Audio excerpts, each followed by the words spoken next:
buenas noches, le damos la bienvenida a todos nuestros oyentes a este espacio que está pasando del Instituto de Paz de la Universidad Distrital Francisco José de Caldas, que se transmite por la U 90.4 de FM estéreo y también por nuestro Facebook. Mi nombre es Sonia Díaz Granados y junto con el investigador del IPASUT, Luis del Río, los saludamos cordialmente en este espacio que se emite los miércoles de 8 a 9 de la noche. El pasado 7 de octubre comenzó una escalada de violencia con el lanzamiento de cohetes por parte de Hamas contra Israel y con una operación sin precedentes de esos combates contra el sur de Israel. Por su parte, Israel respondió bombardeando cientos de objetivos en la franja de Gaza. Pero ¿por qué esta guerra? ¿Qué antecedentes hay? ¿Existen buenos y malos en este conflicto? ¿Es una guerra del todo vale? ¿Y cuál es la única salida o solución a una crisis humanitaria que cuando ya existía, porque esto es un conflicto de décadas, con estos ataques se ahonda mucho más? Estas y otras preguntas vamos a tratar de solventarlas en este programa, no sin antes saludar al investigador Luis del Río. Buenas noches. Buenas noches, Sonia, y saluda a toda nuestra audiencia que nos está escuchando a través de nuestras plataformas en esta ocasión. Saludo también al profesor Oscar Palma, quien es profesor de la Facultad de Estudios Internacionales, Políticos y Urbanos de la Universidad del Rosario. El profesor es PhD en Relaciones Internacionales de la London School of Economics and Political Science. Es máster en estudios de seguridad internacional de la Universidad de Leicester. Profesor, buenas noches y estamos muy felices de que nos acompañe en esta ocasión. Hola Luis, buenas noches y a Sonia también un saludo, buenas noches. Muchas gracias a ustedes por la invitación. Para mí un placer estar aquí con ustedes y con la audiencia discutiendo estos temas. Sí, profesor, y bueno, yo quiero empezarle preguntando respecto a este conflicto. ¿Cuál fue el detonante de estos ataques que se presentaron el 7 de octubre? ¿Por qué nuevamente se revivió el conflicto que, como ya lo mencionaba Sonia, lleva décadas, pero pues vemos ahorita una escalada bastante fuerte? De acuerdo, Luis. Yo creo que si uno quisiera entender muy bien todo lo que está pasando allí en la Franja de Gaza y también en Cisjordania, pues definitivamente tendríamos que irnos hasta la historia del Imperio Otomano y ver lo que pasó después con el mandato británico. Pero obviamente no nos vamos a ir hasta allá para entender lo que está pasando en este momento.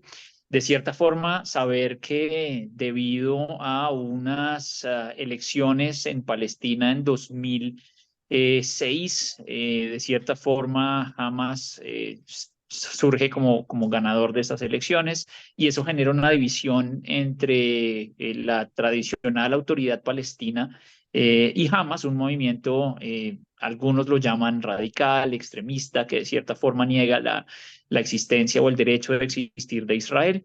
Y este movimiento se toma la Franja de Gaza en 2008. Desde ese momento hemos visto varias oportunidades en las cuales Hamas ataca al territorio de Israel por medio de cohetes disparados desde la Franja de Gaza. No es esta la primera vez.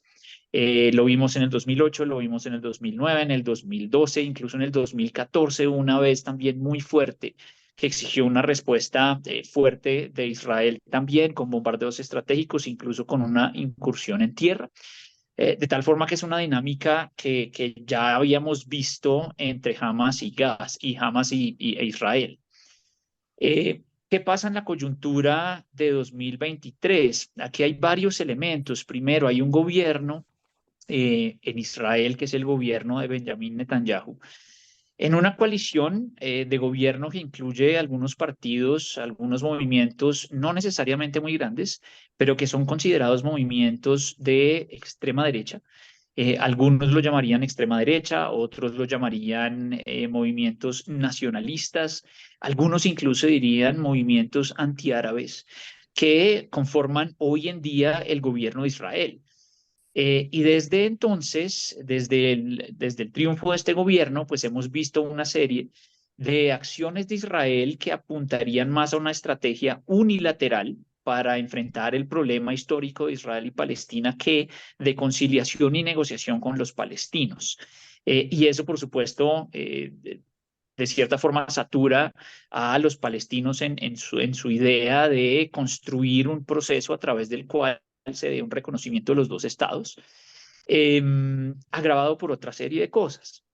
unas intervenciones anteriores a lo largo de este año, por ejemplo, en la mezquita de Al-Aqsa, que es un lugar sagrado de los musulmanes, que para los palestinos es un lugar pues sagrado de ellos. El gobierno de Israel intervino allí buscando frenar supuestamente una violencia. También hubo una intervención en el campo de refugiados en Jenin, en Cisjordania, también por este gobierno. Entonces, de cierta forma, la constitución de un gobierno de derecha que de cierta forma busca como aislar a los palestinos, pues ha motivado mucho esta acción. Otro detonante sería las conversaciones que estaban teniendo Israel y Arabia Saudita. Acordémonos de los acuerdos de Abraham. Los acuerdos de Abraham son una serie de acuerdos que se vienen realizando en los últimos años, en el cual varios países musulmanes dan reconocimiento a Israel, reconocen al Estado de Israel como tal, que es algo que no se hacía anteriormente. Marruecos, por ejemplo, Emiratos Árabes Unidos, Sudán se sumó después, diciéndole a Israel, bueno, aceptamos que usted existe. Y en ese clima se venía realizando una conversación con Arabia Saudita y Arabia Saudita, pues siendo obviamente el líder o uno de los grandes líderes del mundo árabe, con intermediación de Estados Unidos, comenzó a hablar con Israel en la posibilidad de reconocer al Estado judío como tal, como Estado oficial, reconocimiento que hasta ahora no se ha dado, para normalizar las relaciones bilaterales entre ambos estados. Detrás de esto está el interés de Arabia Saudita de tener un programa nuclear de energía pacífica en el cual pues Israel podría ayudar bastante siendo justamente potencia nuclear. Y en medio de estas conversaciones quedó la posibilidad de que como contraprestación a Israel de ese reconocimiento, no se le exigiera una directriz muy clara frente a Palestina. Es decir, que una demanda de los derechos de los palestinos podía quedar marginada de toda esta negociación y esto, por supuesto, enfureció a los palestinos en general y a Hamas en particular.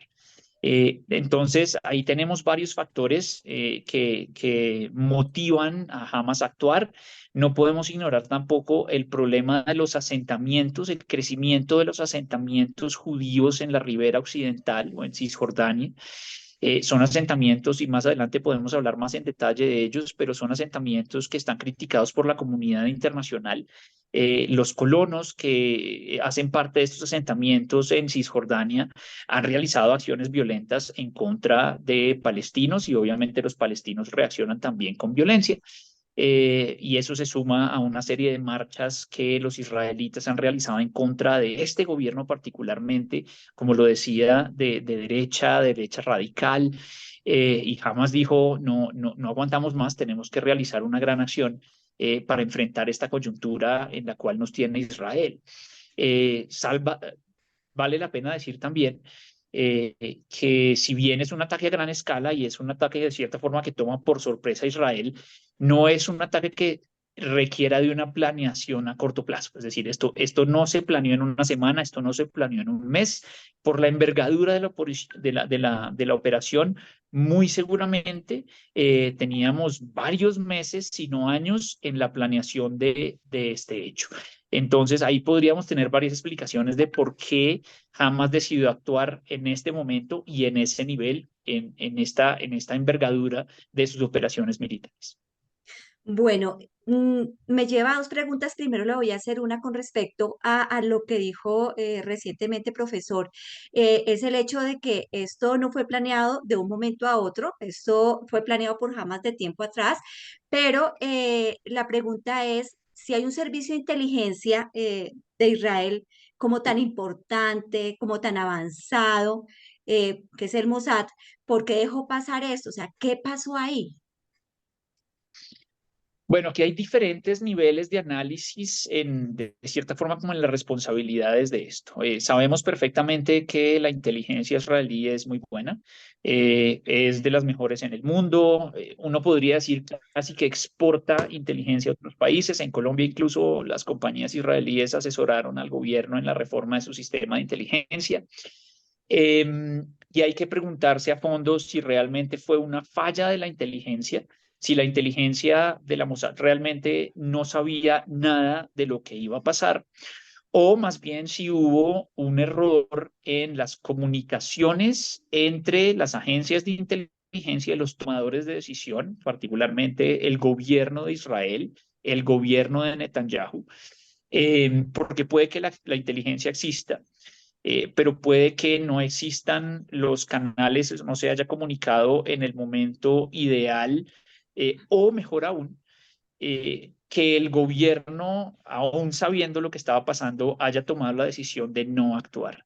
Entonces, digamos que en esto hay algunas especulaciones, hay algunas cosas que realmente no sabemos, no lo podemos saber tratándose obviamente de un tema de inteligencia, de una agencia de inteligencia que obviamente mantiene muchas cosas en secreto. Una gran especulación es que en efecto la inteligencia falló, que la Mossad y algunos otros organismos, la inteligencia militar, en fin, la inteligencia interna, que no tenían los elementos para realizar una conclusión de que este ataque iba a darse en el momento en el que se dio. Pero uno comienza a mirar en algunas informaciones, en algunos medios de comunicación, y algunos dirían que sí existía información que permitía generar ese tipo de conclusiones. Los israelíes, digamos, hablamos del público israelí, responsabilizan en gran medida no a la inteligencia, sino al gobierno de turno, al gobierno de Netanyahu, como uno de los grandes, o más bien, el gran responsable de la falla en este tipo de cosas. Entonces uno podría decir, ok, puede que la inteligencia haya estado ahí, pero que el gobierno no haya querido actuar. Y la pregunta ahí se iría por otro lado y es más bien el gobierno por qué no quiso actuar frente a esta acción de Hamas, es decir, o quiso permitir que Hamas hiciera lo que hizo, o quería sencillamente responder en la coyuntura, aprovecharla de alguna forma políticamente, militarmente, como sea, para aprovechar ese momento y responder a la crisis de alguna forma, especialmente teniendo en cuenta su bajo nivel de popularidad. Pero es algo que no podremos saber y es algo que tal vez no podremos saber en muchísimo tiempo porque como de nuevo estamos tratando con información de inteligencia, puede que esto se mantenga en secreto durante muchos años. Entonces, ahí tendríamos que especular un poquito con la respuesta, pero esas son las hipótesis que uno alcanza a ver que están planteadas en el debate público. Sí, profesor, pero usted que es experto en eso, frente a esas especulaciones que hay, usted lo ha dicho, eh, ¿qué tanto a Benjamín Netanyahu le favorece que Hamas esté en el poder? Porque esa es una, no sé si será especulación, pero ¿por qué podría favorecerle eso? Y a él, pues, le conviene que haya este tipo de ataques, porque eso de alguna manera va a impedir el progreso de Palestina, de una hipotética, pues, negociación con Palestina como dicen muchos especialistas. Claro, pues Sonia, de cierta forma estamos en el campo de la especulación un poco, ¿no? Sin tener Sí. como información lo suficiente como para emitir un juicio justo. Pero el gobierno de Netanyahu ha estado en crisis desde hace ya unos buenos meses. De hecho, la figura de Netanyahu no ha tenido el gran éxito que uno podría pensar en la política israelí desde hace ya varios años. Si ustedes recuerdan, hubo varias elecciones en las cuales no hubo un triunfador muy claro. Y de cierta forma, la oposición intentó en algún momento crear una coalición de gobierno, tampoco lo logró. Y Netanyahu además tenía unos escándalos de corrupción profundos y mucha gente votó en su contra por eso. Y de cierta forma, casi que de rebote, por así decirlo, termina siendo de nuevo primer ministro ante la imposibilidad de que surgiera otro tipo de gobierno. De cierta forma, por eso termina aliado, formando una coalición con unos partidos políticos más a la extrema, que digamos no tienen una base electoral muy grande, porque necesitaba justamente como reunir la base mínima para poder tener un gobierno, para poder formar un gobierno. Uno podría pensar entonces que si el gobierno es débil, si su gobierno es débil, si su figura política se debilita, necesitaría algo, un gran impacto mediático, una estrategia política que le permitiera mostrarse de nuevo como una persona que puede sacar adelante a Israel. como una persona que aprovecha una coyuntura y sale adelante a pesar del problema y se presenta como el gran héroe, como el que salva a Israel, y un tipo de ofensivas como la que hizo Hamas permitiría este tipo de acciones. No podemos desconocer tampoco que este gobierno, Israel y los movimientos a los que hacemos referencia, que son parte de esta coalición, pueden inclinarse un poquito más por la solución de un Estado y no la solución de dos Estados. La solución de un Estado es básicamente que en vez de pensar en Palestina e Israel por separado, exista solamente un Estado creado para ciudadanos judíos y árabes. Y a muchos en la derecha radical de Israel les gusta esta idea, porque básicamente sería eliminar la idea de Palestina como Estado. En la idea de esta política de de un solo Estado, le convendría tener en el otro lado a un movimiento radical con el cual es muy difícil negociar. Si, por ejemplo, Fatah, que es un movimiento más moderado en la autoridad palestina, estuviera allí, es muy probable que las negociaciones se dieran más fácilmente, que la comunidad internacional presionara mucho más para dialogar entre Israel y la autoridad palestina, porque son personas con las que se puede dialogar. Pero si quien lidera Palestina es Hamas, pues entonces mi solución es más bien empujar mi idea de crear un solo Estado porque con ellos no se puede hablar. Entonces, de cierta forma, ahí hay unos réditos políticos entre Hamas y Netanyahu. De cierta forma, como que cada uno se alimenta al otro, ¿cierto? Como que la posición de Israel, de Netanyahu más dura y de mano dura, se alimenta por la existencia de Hamas, y la existencia de Hamas se explica, se motiva porque existe en Israel también un gobierno de mano dura y un gobierno extremista. Profesor, y al respecto de eso que usted menciona de la idea de un solo Estado, de que existiera un solo Estado, digamos, ¿sería posible entonces? Bueno, yo me preguntaba si sería posible lo contrario, que coexistieran los dos estados y se reconocieran como tal. Pero además de eso, bueno, en caso de que fueran 2-1, ¿cómo sería entonces la repartición del territorio, por ejemplo? ¿Qué pasaría ahí? Pues pienso que podría, digamos, reforzar, digamos, esa segregación que existe actualmente, pero entonces, ¿qué podría pasar ahí?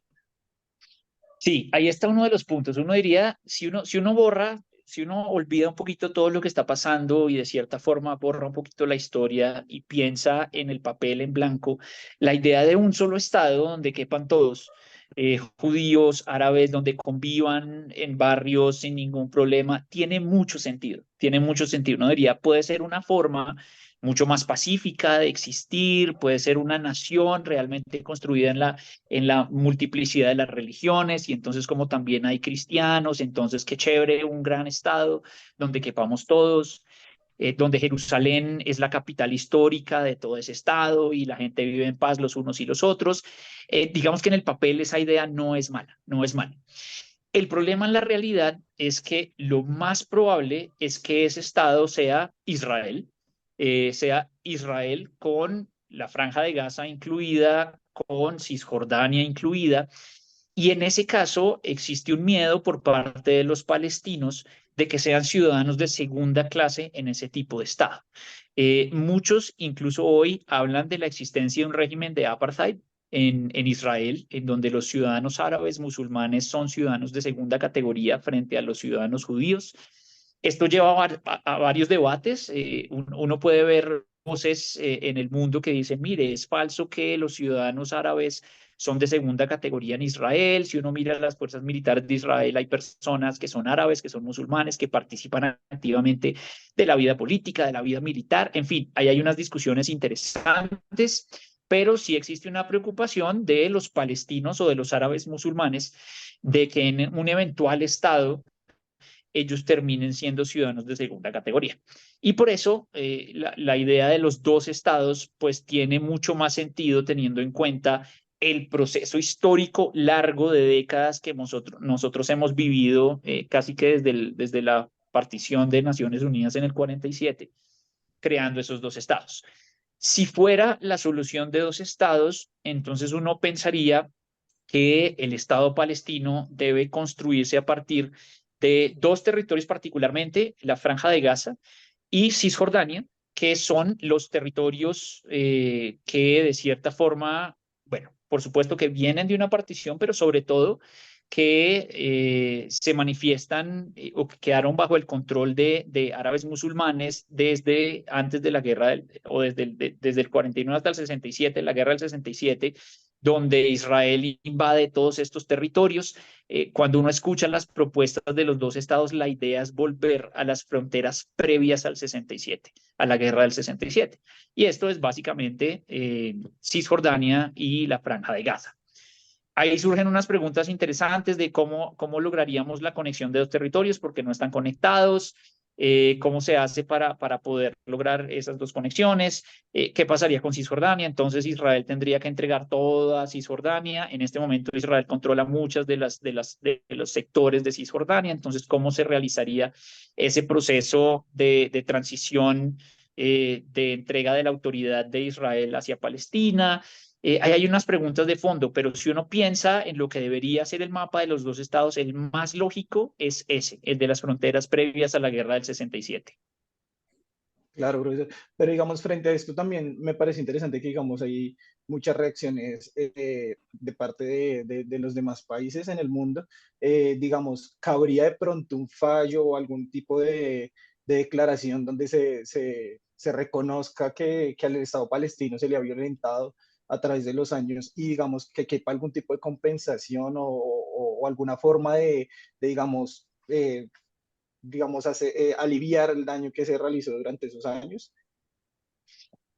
Me parece complicado y yo creo que si es algo que surge, tiene que darse como consecuencia de un proceso justamente de negociación entre ambas partes, tal vez sí motivado y ayudado por mediadores internacionales. De cierta forma, la posición de Israel, y en eso puede tener alguna razón en algunas cosas, es que Israel también ha sido víctima. Es decir, si ustedes piensan en el plan de partición del 47, cuando Naciones Unidas dice vamos a crear un Estado para los árabes, otro para los judíos, Israel dijo de una y los árabes reaccionaron violentamente y entonces se vino una guerra declarada del naciente Estado de Israel contra Egipto, Jordania, Irak, Siria, y desde entonces no se ha dado en muchos actores del mundo árabe un reconocimiento a la existencia misma de Israel. Israel dice, mire, es que yo tengo que defenderme porque es que a mí no me han querido reconocer el derecho a existir. Y puede que, listo, con Egipto firmamos la paz y con Jordania firmamos la paz, pero siguen existiendo actores, grupos terroristas que siguen atentando en mi contra. Entonces, el problema de los terroristas suicidas es verdad, el problema de los cohetes de Hamas, todo eso es verdad. Entonces, de cierta forma, si uno pone el proceso como uno solo es culpable y el otro solo es víctima, no creo que la cosa vaya a funcionar y se vayan a reconocer, sino que más bien vamos a aumentar mucho más esa desconfianza y esos odios que tienen, que es justamente lo que nos está llevando a esto. Entonces yo creo que más allá de pensar en compensación, puede que exista una compensación material, por así decirlo, por el proceso histórico que hemos llevado y pues quién sabe si en una negociación Israel acepte y diga, listo, yo paso una ayuda humanitaria o lo que sea a los ciudadanos de Cisjordania, a los ciudadanos de Gaza, como para avanzar en el proceso de paz, pero dudo que Israel vaya a aceptar, bien sea por influencia internacional o directamente, que ellos han sido como los malos, por así ponerlo, los culpables de todo este proceso. Hay ahí cosas de lado y lado que hay que analizar muy bien. Claro, y aparte, digamos, me hace pensar es un poco que eso también depende de qué intereses tienen, digamos, los países externos, ¿no? Porque también algo que me llama bastante la atención es cuáles son esos intereses, y tú ya mencionabas unos de Arabia Saudita sobre el apoyo a su programa nuclear, digamos, que yo veo que hay muchos intereses de parte de muchos otros países y te pregunto entonces si realmente eso ¿qué implicaciones puede tener? ¿Qué intereses hay detrás del territorio que geográficamente es una zona clave, claro? Entonces, pues, ¿qué hay ahí, no? ¿Por qué tanto apoyo y tanta visibilidad también de parte de otros países? Claro que sí, Luis. Ustedes saben muy bien que un famoso dicho de los clásicos de la teoría de relaciones internacionales es que en la política internacional no existen amigos, sino que existen intereses y existen alianzas por maximizar esos intereses. Realismo puro, pues. De cierta forma, cuando uno mira el mapa de Medio Oriente, uno encuentra que algunos actores allí tienen unos alineamientos específicos y muy seguramente buscando maximizar sus intereses. El rol de Irán, por ejemplo, el rol de Irán es esencial en todo esto. Irán es un estado que históricamente ha tenido una enemistad muy grande con los árabes. Recordemos que Irán no es árabe, Irán es otra etnia diferente, otro idioma diferente, es de otra religión diferente, uno podría decir, son musulmanes pero chiitas. El resto del mundo es sunita, los iraníes son persas, la historia del imperio persa es completamente diferente al de los pueblos árabes y desde la revolución iraní del 79 pues se convirtieron en enemigos automáticos de todo Occidente. Es el principal enemigo de Israel en este momento y es un gran enemigo de Estados Unidos y los europeos. Bueno, los europeos son un poco más diplomáticos con Irán, pero Irán es o apoya a Hamas y apoya a Hezbollah. Y Hezbollah, que tendríamos que mencionarlo por ahí también en ese mapa de actores regionales, pues es otro grupo considerado como terrorista por algunos países occidentales que en repetidas ocasiones ha atacado a Israel desde el norte de su frontera, es decir, del sur del Líbano hacia el norte de Israel. Lo mismo, le lanza cohetes, lo ataca. Israel también a veces responde por la fuerza en el sur del Líbano. Hezbollah es muy cercano a Irán. Irán y Arabia Saudita pues han tenido una competencia geopolítica de siglos que nos ha llevado a tensiones muy grandes en escenarios como por ejemplo en la guerra de Yemen o incluso en Siria, donde hay como proxies, por así decirlo, de cada uno de los dos estados luchando alineados con otros, pero sin que veamos un enfrentamiento, una confrontación directa entre Irán y Arabia Saudita. Entonces, lo que pasa en el Medio Oriente, de cierta forma, va a terminar afectando los intereses de cada uno de esos países. Arabia, por su lado, en su alianza con Estados Unidos, Irán en su mundo, de cierta forma, aliado con Rusia, de pronto con China. Pero miren ustedes que China ha estado mediando un acercamiento entre Arabia e Irán que hasta hace unas semanas había sido muy exitoso. Entonces, a veces yo pienso como en términos de la mayor esperanza y lo que uno más podría pensar, el escenario más optimista. Y uno diría, bueno, este puede ser el momento, si esto se profundiza, este puede ser el momento para que los árabes y los iraníes terminen hablando un poco más y cada uno por su lado, hablándole al oído, digamos, Irán a Hamas y a Hezbollah, y de cierta forma Arabia a los palestinos para sentar y resolver esta cosa. Pero obviamente esto es ilusión mía pura y estamos a tal vez años luz de ver ese tipo de soluciones. Profesor, en ese ataque que realizó Hamas, hubo muchas víctimas, no solo de Israel, hubo víctimas a nivel mundial, en Latinoamérica, acá en Colombia, pues estos muchachos que murieron secuestrados, luego pues se supo que murieron. Eh, pero pues llama mucho la atención la reacción de los líderes, sobre todo acá en Latinoamérica, ¿no? Por lo general estos líderes de izquierda, Gustavo Petro, Venezuela, en Nicaragua, ¿sí? Pues de alguna manera no son contundentes al rechazar este ataque y más bien pues expresan su apoyo a Palestina.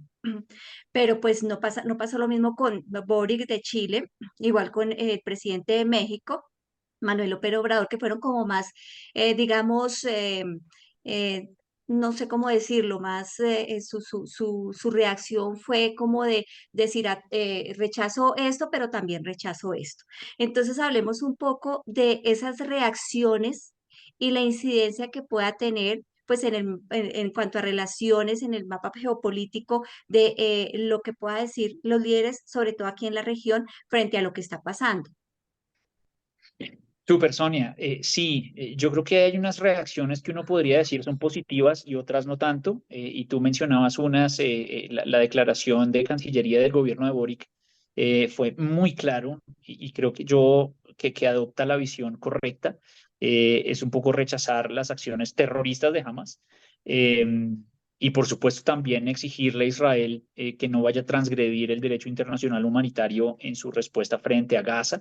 De cierta forma como que se reconoce el derecho de Israel a defenderse y eso tiene que quedar claro también en la mesa, es decir, si es un estado atacado, pues tiene que defenderse, pero no puede hacerlo, ¿no? Transgrediendo todo el derecho internacional humanitario. Otros gobiernos como el colombiano, creo yo, tienen una muy mala salida en términos de diplomacia, de relaciones públicas. Eh, de cierta forma, creo que siguiendo mucho sus sesgos políticos, digamos, esta idea como de un sistema internacional que no está dominado solamente por un hegemón que es Estados Unidos, donde necesitamos pensar en nuevas formas de multilateralismo, donde tenemos que ir en contra del capitalismo salvaje. Yo creo que ese tipo de sesgos los ha llevado a ver el problema de una forma muy sesgada, muy imprecisa, y llegando incluso a cometer una serie de errores tan profundos como las declaraciones que tuvo el presidente colombiano en Twitter durante varios días repetitivos que generaron unos rechazos apenas entendibles por parte del gobierno de Israel, de otros gobiernos en el mundo, incluso por Secretaría de Estado de Estados Unidos, y que desconcertaron a un montón de personas en el mundo, porque son actores que además se piensan a sí mismos y tratan de presentarse como conciliadores y como que trabajan por la paz. Pero cuando uno hace una comparación, por ejemplo, del actual gobierno de Israel con el régimen nazi, hombre, está cometiendo un montón de arbitrariedades que, por supuesto, no contribuyen para nada a la reflexión del problema. Entonces yo creo que han sido o fueron muy malas salidas, creo muy pasionales, tal vez muy instintivas y muy lideradas por el sesgo de cada uno de los mandatarios, distando diametralmente de lo que debería ser una respuesta clara como la del gobierno de Boric, tal vez la del gobierno de Lula, mucho más conciliatorias como lo dices tú. ¿Qué impacto puede tener esto? Yo creo que el impacto de lo que pueda decir o no un país como Colombia es muy bajo frente a la geopolítica global y los intentos de paz de Israel, Palestina y los principales aliados. Eh, yo sé que Gustavo Petro, por ejemplo, le gusta verse como el gran líder de la paz mundial, pero cuando vamos a procesos específicos como el de Israel-Palestina, su influencia y su injerencia allí realmente es muy baja.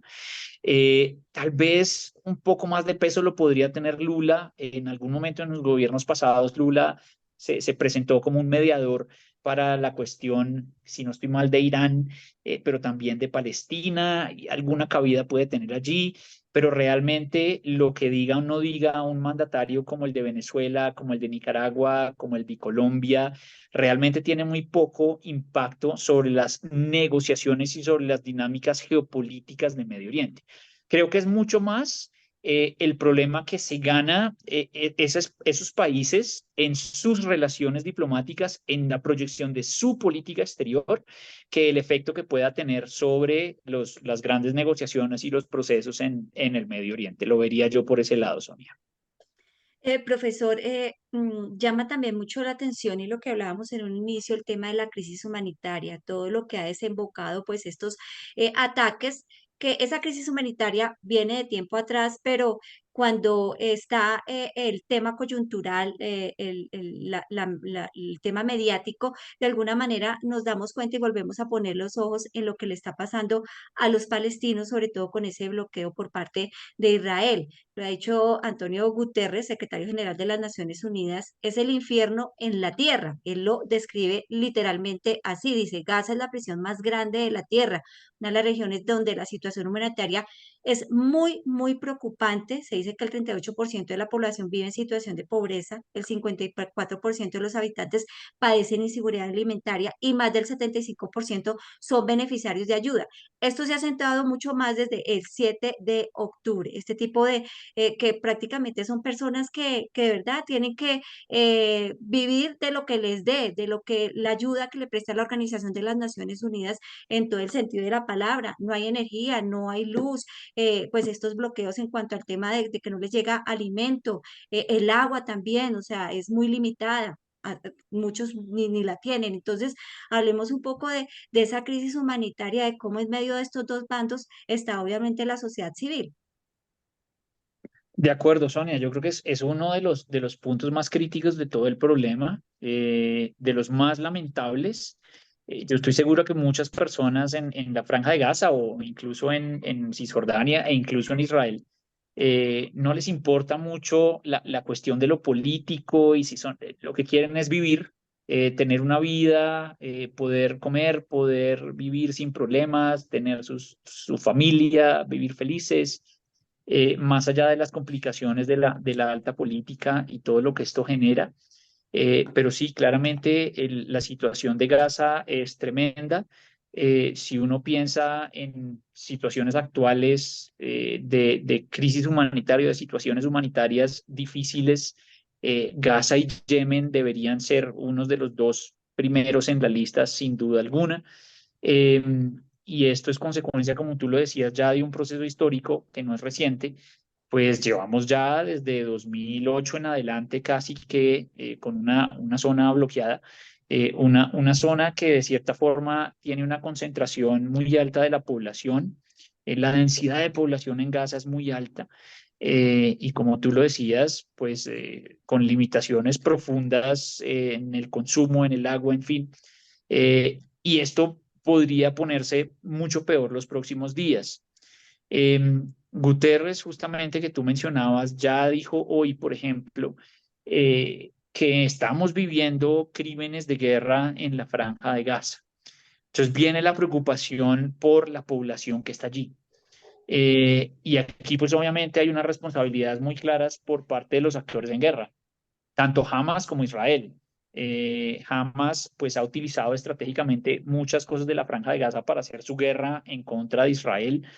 El hecho de que no exista agua, por ejemplo, un sistema funcional de agua tiene que ver también con las infraestructuras que Hamas quiso desarrollar para hacerle la guerra a Israel, utilizando, por ejemplo, los túneles subterráneos y la infraestructura del agua justamente para poder lanzar cohetes a Israel.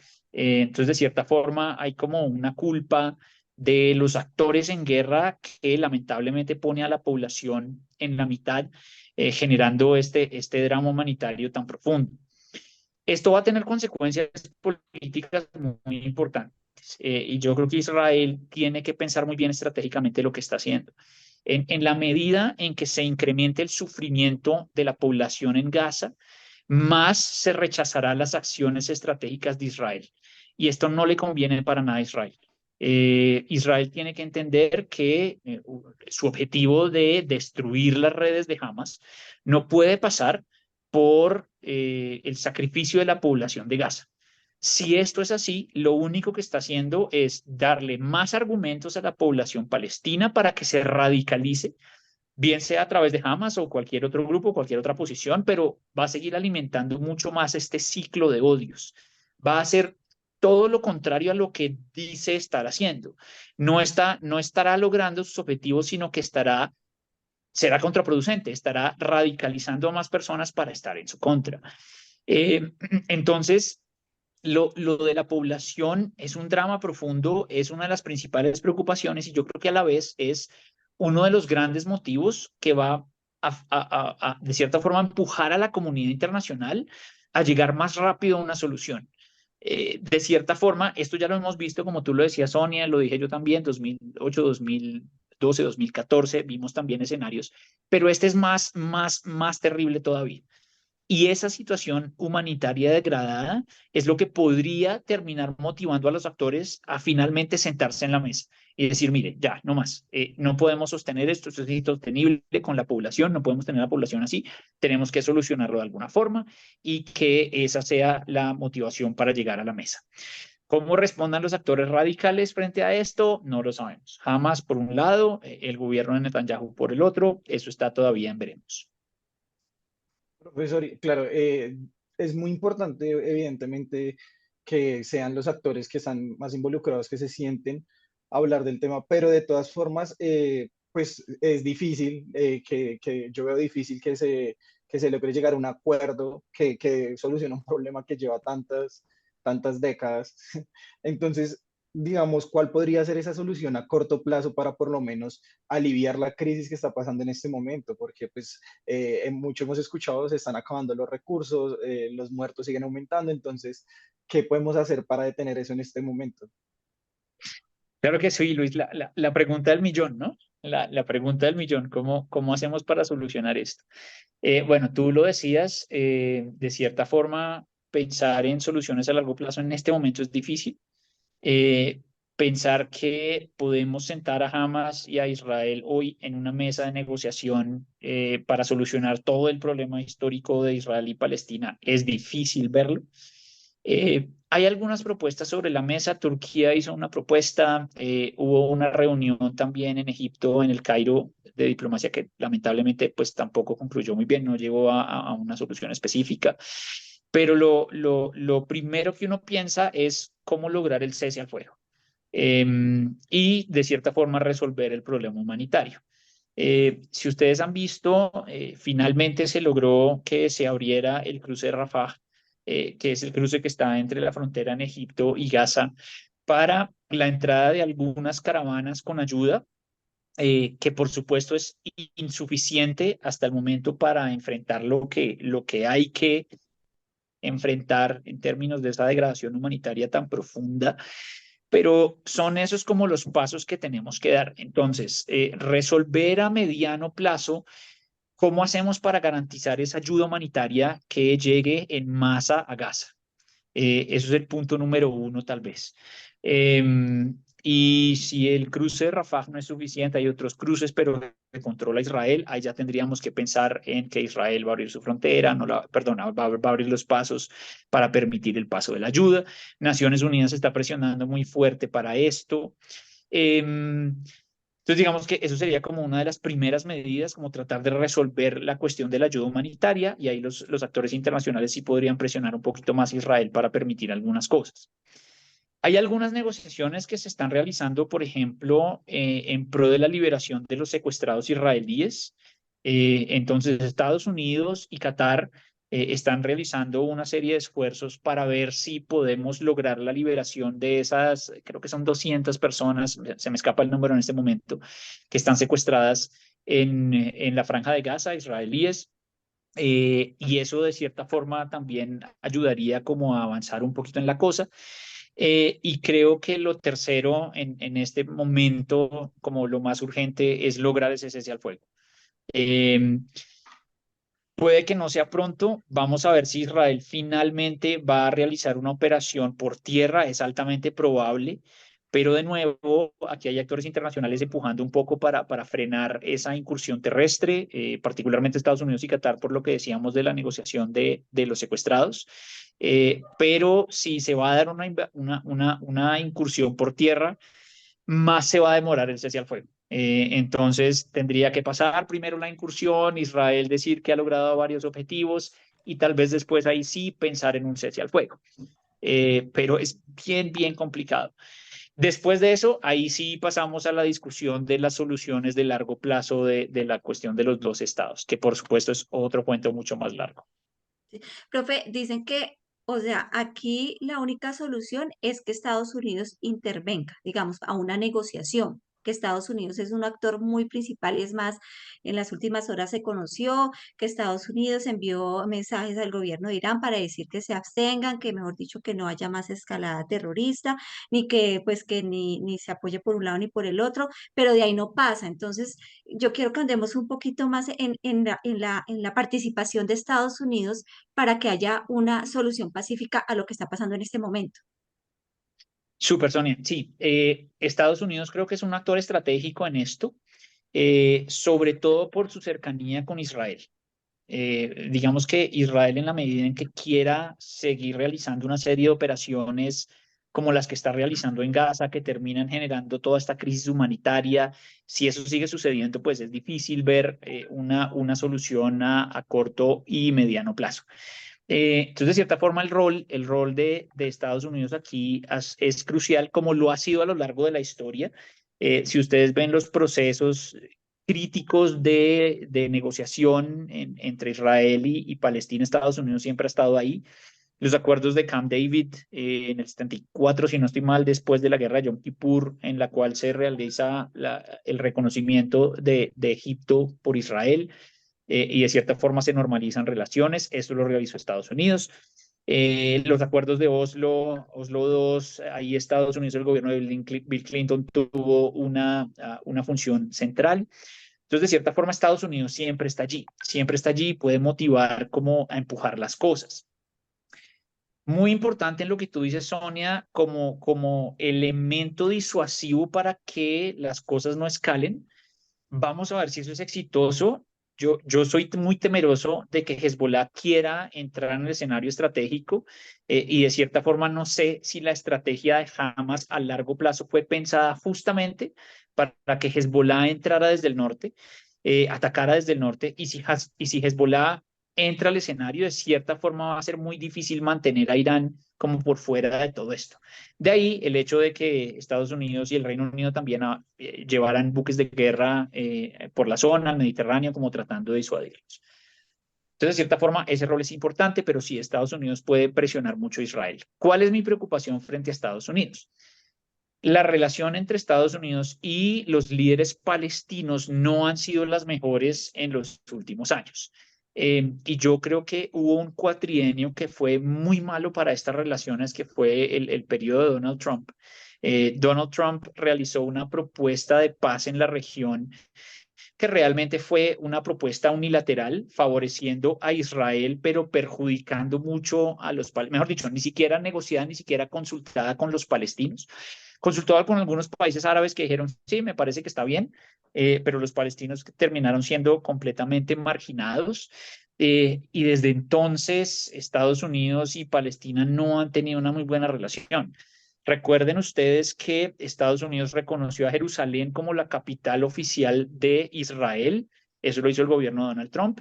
Y de cierta forma, también el gobierno de Donald Trump hubo un reconocimiento positivo a la construcción de varios asentamientos en Cisjordania. Alguno de ellos incluso recuerdo que tenía como una valla, una pancarta agradeciéndole al presidente Trump y a Benjamín Netanyahu por su existencia. Entonces, tendría que recomponerse de nuevo esa relación con la autoridad palestina, sobre todo con Fatah, que es la parte de nuevo más moderada de los palestinos. Y si Estados Unidos lograra eso, tal vez ahí sí podríamos como lograr reunir a los actores de la mesa. Pero lo que sí es cierto es que la relación entre Estados Unidos y Arabia Saudita es muy importante. Son aliados muy fuertes. Para Arabia Saudita la relación con Estados Unidos es muy importante. Entonces, aun cuando la relación con los líderes palestinos no es tan sólida, a través de los líderes árabes, a través de Arabia Saudita en sí misma, sí podría muy seguramente lograr mover fichas muy rápido para motivar a los palestinos a sentarse en una mesa de discusión con los israelitas. Entonces, como tú lo puedes ver, donde uno lo piensa en varios escenarios, Estados Unidos tiene un rol ahí estratégico para tratar de mover las negociaciones hacia adelante. Claro, profesor, y digamos, en medio de todo este, digamos, juego un poco de intereses y relaciones políticas entre los diversos actores, pues a mí me hace pensar que, bueno, no sé, la pregunta sería si eso podría quizás avivar otros conflictos que hay en el mundo, digamos, recrudecer las tensiones que hay alrededor del mundo, pues recordemos que todavía está muy vigente lo de Ucrania y Rusia, ¿no? Entonces, este conflicto podría quizás plantear un escenario un poco quizás más caótico, diría yo, respecto a esto. Pues mira, Luis, hay una forma de verlo, y es que los ojos del mundo estaban puestos en Rusia y Ucrania hasta hace muy poco, y las noticias, uno ponía BBC o Al Jazeera, bueno, cualquier medio de comunicación internacional, CNN, y había noticias diarias todo el tiempo sobre Rusia, Ucrania, etcétera, y de repente esto de Hamas hizo que desviáramos la atención de Ucrania y nos concentramos en el Medio Oriente. De cierta forma, como que la cuestión de Ucrania pasó a un segundo plano, y ni hablemos del pobre de Yemen, que quedó ya en el olvido absoluto de la comunidad internacional, donde todavía hay una situación humanitaria muy, muy, muy preocupante. Eh, y esto motivó, por ejemplo, a Putin a incrementar sus ofensivas. Entonces, no recuerdo si fue a los 2 o 3 días que comenzó todo esto, Putin de una vez se lanzó en contra de una ofensiva, creo que fue sobre Kharkiv, pero no me citen, pero fue una ofensiva mucho más clara, de nuevo en la estrategia rusa de atacar con misiles a puntos civiles y demás. Eh, y de cierta forma se ve un poco más envalentonado Putin porque dice, bueno, el mundo ya no me está mirando, entonces pues yo puedo terminar realizando estas acciones ya que pues nadie está pendiente de mí. Entonces, digamos, hay un efecto interesante en términos de atención global, medios de comunicación, etcétera, pero tendríamos que ver a futuro cómo termina todo este escenario de la geopolítica del Medio Oriente para ver si hay otras consecuencias en otras regiones. ¿Qué pasa con China, por ejemplo? ¿Cómo China está actuando frente a este escenario? Entonces, por ahí vimos la noticia de que ya envió 6 buques de guerra hacia la región y de cierta forma vamos a ver si quiere jugar este juego de la disuasión con Estados Unidos y el Reino Unido. Pero entonces, ¿qué pasa si esas tensiones suben? Y tenemos otro escenario que es muy tensionante entre Estados Unidos y China por Taiwán, y además una disputa territorial muy profunda en las islas del Pacífico entre China y Japón, las islas Senkaku, bueno, toda una serie de islotes que están por allí en disputa. Cómo estas cargas geopolíticas en la región, es decir, si alguien va a terminar o va a salir de este proceso como con un mayor poder, otros con un menor poder, hasta qué punto eso va a impactar sobre las dinámicas geopolíticas de otras regiones, es una posibilidad, como tú dices, Luis, que tenemos que considerar, que por supuesto en este momento no podemos saberlo porque es imposible y cualquier persona que le diga a uno, yo sé qué va a pasar, está hablando, no está diciendo la verdad, está diciendo mentiras. Eh, no sabemos, pero sí puede haber una serie de consecuencias estratégicas sobre otros escenarios que tendremos que analizar eventualmente.